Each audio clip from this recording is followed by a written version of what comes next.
या बातमीचे प्रायोजक आहेत अफजान ज्यूस अँड फालुदा खजूर ज्यूस बासुंदी लस्सी मिळण्याचे सोलापुरातील एकमेव ठिकाण पेंटर चौक बिजापूर वेस्ट सोलापूर. दक्षिण सोलापूर घोडातांडा येथील सर्वसामान्य कुटुंबातील रिक्षा चालकाचा मुलगा विजय केशव जाधव यांचे एमपीएससी परीक्षेत घवघवीत यश संपादन केलं आहे. जाधव यांची महसूल सहाय्यकपदी निवड झाल्याने मित्र परिवारांसह तांड्यात आनंदाचे जल्लोषाचे वातावरण निर्माण झालंय. गल्लोगल्ली त्यांचे प्रत्येक ठिकाणी आरती ओवाळण्यात आली आहे. तसेच केशव जाधव यांचे तांड्याच्या फटाक्यांच्या आतिषबाजीत जंगी स्वागत करताना आईला अश्रू अनावर देखील झाले आहेत. केशव जाधव यांनी आपल्या कष्टाची जिद्दीची कहाणी लोकप्रधान न्यूज चॅनलशी बोलताना दिली आहे. पाहिले गेले तर घोडतांडा हा क्राईम हातभट्टी दारूमध्ये प्रसिद्ध असे समजले जायचे, पण आता इथली युवक मोठमोठ्या पदावर जात असल्याने या तांड्याची ओळख आता बदलत चालली आहे. विजय जाधव यांची निवड झाल्याने तांड्यात रमेश जाधव परिवाराकडून बॅनरबाजी करण्यात आली आणि संपूर्ण तांड्याला जेवणाची व्यवस्था करण्यात आली होती. पहा हा स्पेशल रिपोर्ट. तर लोकप्रधान न्यूज चॅनलशी बोलताना विजय केशव जाधव आणि त्यांचे आई वडील काय म्हणाले पहा. स्पर्धा परीक्षेत यश संपादन करणं हे प्रत्येकाचं स्वप्न असतं, पण काहींच्या नशिबातच हे स्वप्न पूर्ण करण्याचं भाग्य लागतं. अनेक विद्यार्थी रात्रंदिवस MPSC परीक्षा करण्यासाठी दिवसाचे रात्र आणि रात्राचे दिवस करतात, पण त्यांना यश काही लाभत नाही आहे. पण अशीच एक चांगली गोष्ट घडलेली आहे दक्षिण सोलापुरातील घोडातांडा येथील विजय जाधव यांनी MPSCत उत्तीर्ण होऊन सहाय्यक या पदावर महसूल विभागात सहाय्यक पदावर त्यांनी आपल्या घवघवीत यश संपादन केलेलं आहे आणि त्यांचे या पदावर निवड झालेली आहे. आपण आलेलो आहोत दक्षिण सोलापुरातील घोडातांडा येथे. आपण थेट जाऊया विजय जाधव यांच्याशी, त्यांच्या आईवडिलांशी आपण चर्चा करूया. या विजयाच्या पाठीमागं काय रहस्य आहे. यासमोर हा खुद जे MPSCमध्ये क्रॅक केलेले आहे आणि एक सहाय्यक पदावर निवड झालेली आहे असे आपल्यासोबत आहेत. मी प्रथमतः तुम्हाला मी शुभेच्छा देतो साहेब. प्रथमतः धन्यवाद तुमचं. आता महाराष्ट्र लोकसेवा आयोगाच्या परीक्षेमध्ये माझं महसूल सहाय्यक या पदावर निवड झालेली आहे आणि गेल्या 2019 पासून मी या परीक्षेची तयारी करतो आहे. विविध परीक्षाचे मेन्स वगैरे दिलेले आहेत. त्यानंतर सगळ्यात प्रथम तर घरची परिस्थिती एवढी काही नव्हती, बिकटच आहे. वडील रिक्षा चालक आहेत आणि आई घरकाम करते. तरी मी हा प्रश्न विचारणारच आहे, तर आधी सांगा की आधी आपलं शिक्षण प्राथमिक शिक्षण माझं पूर्ण प्राथमिक शिक्षण सगळं प्राथमिक शाळेत झालं आहे. 1ली ते 10वीपर्यंत याच गावात ह्याच गावात. नंतर मग ग्रॅज्युएशन माझं औरंगाबाद युनिव्हर्सिटीतून झालेलं आहे. ते मी म्हणजे काम करता शिक्षण घेतलेलं आहे. ग्रॅज्युएशनमध्ये कोणता विषय? माझं फिजिक्स केमिस्ट्री बायो असं म्हणजे जे औरंगाबादची युनिव्हर्सिटी आहे त्यामध्ये 3 विषयामध्ये डिग्री आहे माझी. त्यानंतर माझं ग्रॅज्युएशन तिथून झालं आहे, पण मी ग्रॅज्युएशन पुढं शिक्षण थांबून MPSCकडे वळालो 2000. याला मार्गदर्शन कोण म्हटलं की बाबा आपल्याला MPSC करायचं आहे? आपण खुद केलात की आईवडिलांना सांगितलात? कोणाचं मार्गदर्शन लाभलं?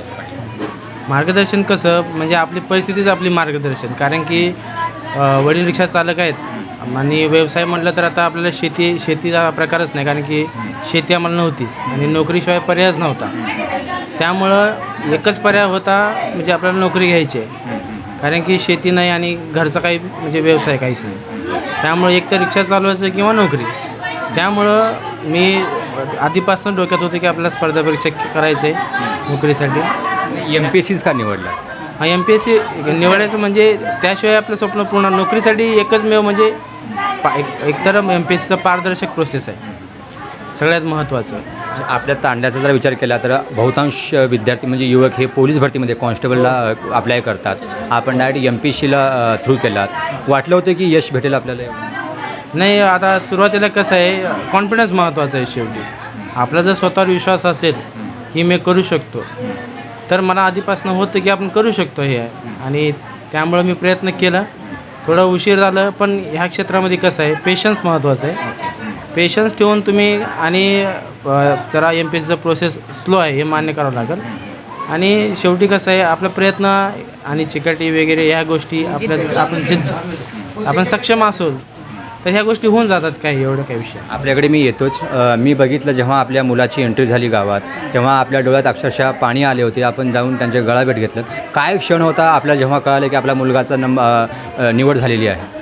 अति आनंद झाला आणि शून्यातून आणि एकदम गरीब परिस्थितीतून माझा मुलगा एक जिद्दीने आणि आत्मविश्वासाने MPSCची परीक्षा पास होऊन उत्तीर्ण एक हे जल्लोष निर्माण झालेला आहे, त्याच्यामुळे आनंद अश्रू वाहिलेला आहे. आणि माझे मालक गरीब आहेत, एक रिक्षा चालवून माझ्या मुलाचे शिक्षण केले, त्याप्रमाणे माझा मुलगा पण MPSC पास झाला. आणि आपण काय करताय, व्यवसाय काय करताय? मी घरकाम घरीच घरकाम. आपण घरकाम करताय.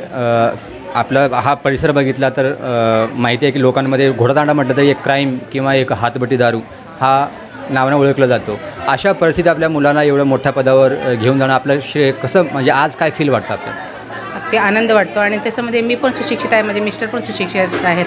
मग माझी पण जिद्द होती की माझ्या एखादा मुलगा वरच्या पोस्टवरती जावं आणि तांड्याचं नाव करावं, आईवडिलांचं नाव करावं आणि माझ्या भावकींचं पण नाव वर करावं म्हणून जिद्द होती. माझी इच्छा पूर्ण झाली तेव्हा, त्यामुळे माझे आनंद अश्रू.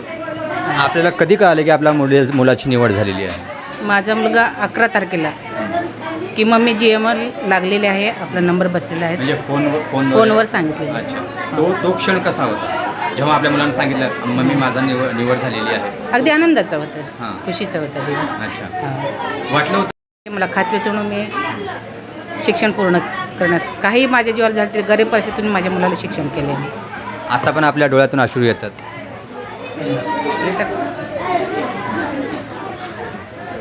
पाहू शकता आपल्या मुलाच्या यशाने डोळ्यातून आनंदाश्रू निघत आहेत. आपल्यासोबत वडील आहेत, त्यांचे पण जाणून घेऊया. काका, आपण रिक्षा ड्रायव्हर आहात. रिक्षा ड्रायव्हर. आज आपला मुलगा एवढ्या मोठ्या पदावर निवड झालेली आहे, काय आहे पहिली प्रतिक्रिया? मी एक रिक्षा ड्रायव्हर आहे आणि परिस्थिती गरिबीची असल्यामुळं शिक्षणाशिवाय पर्याय नाही. रिक्षामध्ये तर काही नाही, मला माहीत आहे. एक दिवशी रिकामं यावं लागते आणि कधी होते कधी होत नाही. त्याच्यामुळं रिक्षामध्ये आणायचं नाही ह्या विचाराने, माझे विचार आणि त्यांच्याही विचारामुळं MPSC निवडले त्यांनी. आणि ह्याच्यामध्ये लहान मुलाचं विक्रमचं मोठं वाट आहे. आपल्या मुलाला शिक्षणापासून थेट आपण पुण्याला गाठलं. आपण रिक्षा ड्रायव्हर करताय, कधी कधी पैसे भेटतात, कधी नाही भेटत. एवढा मोठा अभ्यासासाठी पुण्यामध्ये ज्या ठिकाणी पाठवणं, कारण की तिथं पैशाचा प्रॉब्लेम येतो, राहण्याचा प्रॉब्लेम येतं. एवढं सगळं खर्च करून आपण आपल्या मुलाला एवढ्या मोठ्या स्टेजवरती घेऊन गेलात. वाटलं होतं मुलगा आपली एवढी मोठी करेल? हां, वाटलं होतं त्यांनी. आम्ही करून दाखवतो MPSCमध्ये म्हणून सांगितल्यावर आम्ही काही करून तुला हे करतो म्हणून लहान मुलगा आणि मी त्याला हे केलेलं. लहानापासूनच त्याचा स्वभाव कसा होता? मोठ्या झाल्यानंतर त्यामध्ये बदल झाला आहे का? किंवा आवड होती, कशाची आवड होती त्याला? लहानापासूनच त्याला अभ्यासाची शिक्षणाचीच त्याला हे आहे, त्याच्यामुळं त्याच्यातून आम्ही बाहेर काढलो नाही त्याला. आणि लहान मुलगा पण त्याला काही करायचं पण त्याला MPSC करायला आपण लावायचं, भाग पाडायचं. त्यांनी केलं, करून दाखवलं त्यांनी. मला सांगायचं तुला, तुझ्याकडे येतो पुन्हा एकदा. MPSC करताना किती अटेम्प्टमध्ये तू पास झालेला आहेस? मी जेव्हा म्हणजे 2020चं म्हणजे मी प्रिलियम दिली होती, त्यामध्ये म्हणजे मी आता पण बघा PSI मेन्स दिले, टॅक्स असिस्टंट दिले, त्यानंतर हे मंत्रालय सहाय्यक दिले. म्हणजे विविध परीक्षामध्ये मी 2-3 मेन्स दिल्यात. पण काही बारीक चुकामुळं अपयश आलं. म्हणजे भरपूर मी म्हणजे भरपूर माझ्या वाट्याला अपयश आलेलं आहे. काही म्हणजे MPSC क्षेत्र असं आहे की गेलं तुम्हाला लगेच यश भेटलं ह्या गोष्टी नाही. तुम्हाला भरपूर अपयशांचा सामना करावा लागेल. डिप्रेशन, अनेक मुलं MPSC करतात पण डिप्रेशनमध्ये सोडूनमध्ये देतात किंवा घरचा प्रेशर असल्यामुळे ते वेगळा मार्ग निवडतात. पण तू एवढं यश, तुला अपयश स्वतः म्हणतोस की अपयश आलं तरी पण एक खंबीर जिद्द होती काहीतरी करण्यासाठी. आणि आम्ही पण हारलो नाही. आमची पण जिद्द होती, किती पण त्रास होत्या, किती पण हे होत्या, पण मुलाला शिकवायची म्हणजे शिकवायचे. 30 होत्या, 35 होत्या, 40पर्यंत माझी शर्यत होती, हिंमत होती मुलाला शिकवा. अजून IPS करणारच माझ्या मुलाला ही एवढी जिद्द आहे. हां, हे आपल्याला एक आहे, हातामध्ये एक असावं म्हणून घेतलेलं आहे. तरी मुलगा अजून शिकतो म्हणून तरी माझी इच्छा शिकवण्याची तयारी आहे माझी. वाटलं होतं की आपण अपयश, तर तुम्ही सांगितलं की आता अपयश आलेलं आहे, पण आता आपला नंबर लागलेला आहे, आपण निवड झालेली आहे. वाटलं होतं तुला स्वतःला? नाही, आता सुरुवातीला म्हणजे कष्ट मी तेवढे घेतले होते, आत्मविश्वास होता. पण जेव्हा जनरल मेरिट लिस्ट लागली तो क्षण कसा होता? तो क्षण आनंदाचा होता. लगेच मित्रांनी गुलाल पहिला वेगळा. कॉल कुणाला गेला? पहिल्या आईला. तेव्हा आईचं कसं रिस्पॉन्स होता समोर? हां, आईला कसं झालं होतं, आधी मला चांगलेच मार्क होते, आधी त्यांनी मार्क्स सोडतात, त्यानंतर जनरल मेरिट लिस्ट सुरू होते. तर आपल्याला चांगले मार्क होते. मला जवळजवळ 40 मार्काची लीड आहे मेरिटपेक्षा. त्यामुळं मला माहीत होतं की जेव्हा पण आपलं निकाल येईल तर आपलं फिक्सच आहे.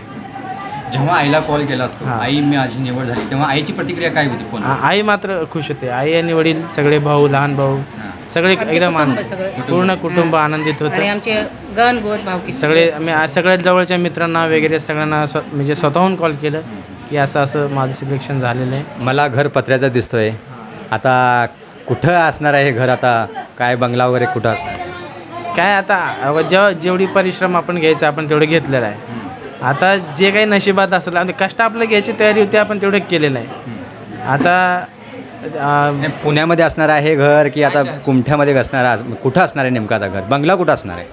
बंगला आता ईश्वराच्या कृपेनं आता होईल तिथं होईल, पण काहीतरी चांगलंच होईल. असं काही एवढं काही कायमस्वरूपी आई-बाबा सोबत राहणार? विषय प्रश्नच नाही. आई वडील, लहान भाऊ, म्हणजे पूर्ण कुटुंब. विके आणि त्याचबरोबर जेवढे आपले भाऊ बंधकी आहे सगळ्यांसोबत चांगलं रिलेशन ठेवायचं, म्हणजे सगळ्या गोष्टी. आणि भरपूर साथ दिले, मित्रांनी पण खूप साथ दिली, घरच्यांनी, काकांनी वगैरे एकदम सगळ्यांचा सपोर्ट होता. म्हणजे असं काही खच्चीकरण करणं किंवा असं. जेव्हा तुझी एंट्री झालीस मी पाहत होतो, तांड्यातील लोक प्रचंड गर्दी होती, जागोजागी आरती ओवाळत होते. कसा मुवमेंट होता? मला वाटलं नव्हतं की लोकांनी एवढं मला म्हणजे उचलून धरतील, पण हां एवढं प्रोत्साहन देतील मला. आणि खूप छान वाटलं आणि काहीतरी करून दाखवलं याचा आनंद वाटलं. आणि म्हणजे आणि सगळ्यात गावकऱ्यांचं महत्त्वाचं सगळं हां प्रथमतः तर मी गावकऱ्यांचं सगळ्यांचं धन्यवाद करतो, अभिनंदन करतो ह्या गोष्टीमध्ये की एवढं प्रेम दिलं आणि एवढं खूप खूप लोकांनी म्हणजे हां तर आनंद वाटतो. आता युवा पिढीला येणाऱ्या जे स्पर्धा परीक्षा करू इच्छितात किंवा मोठ्या पोस्टवर गवसणी घालू इच्छितात, अशा युवकांना काय प्रेरणा देशील तू? काय सांगशील? मी तर म्हणतो की कुठल्याही अधिकाऱ्याचं भाषणबाजी ऐकून तरी येऊ नका. तुम्ही प्रथमतः स्वतःला ओळखा की मी हे करू शकतो का नाही, किंवा हे क्षेत्र कसं आहे अनप्रेडिक्टेबल आहे की याच्यामध्ये सक्सेस रेशो 1% पण कमी आहे. काही तुम्ही जे काही तथ्य आहे ह्या गोष्टीकडे लक्ष देऊन या क्षेत्रात या. आल्यानंतर ह्या गोष्टीमध्ये तुमचा वेळ जाणार आहे, वय जाणार आहे, पैसा जाणार आहे, घरच्यांच्या अपेक्षा असतात, भावकीच्या सगळ्यांच्या अपेक्षा असतात की काहीतरी होईल. पण ह्यामध्ये आल्यानंतर परत वेगळ्या गोष्टीकडे बी गुंतून जातात काही पोरं. ह्या सगळ्या गोष्टी अशा युवकांसाठी तू काय म्हणतो? गुंतू नये हां. आणि शिक्षणाकडे लक्ष द्यावं. परत फोकस ना आपले म्हणजे आपलं अंतिम ध्येय काय आहे, काहीतरी एक छोटी मोठी का होईना नोकरी घेणं. ह्या गोष्टीला समोर ठेवून अभ्यास केला पाहिजे, माझं असं म्हणणं आहे. आणि जर ह्या क्षेत्रात येणारच असाल तर स्वतःवर विश्वास ठेवा आणि आतोनात प्रयत्न करा, कष्ट करा, नक्की यश तुमचंच आहे.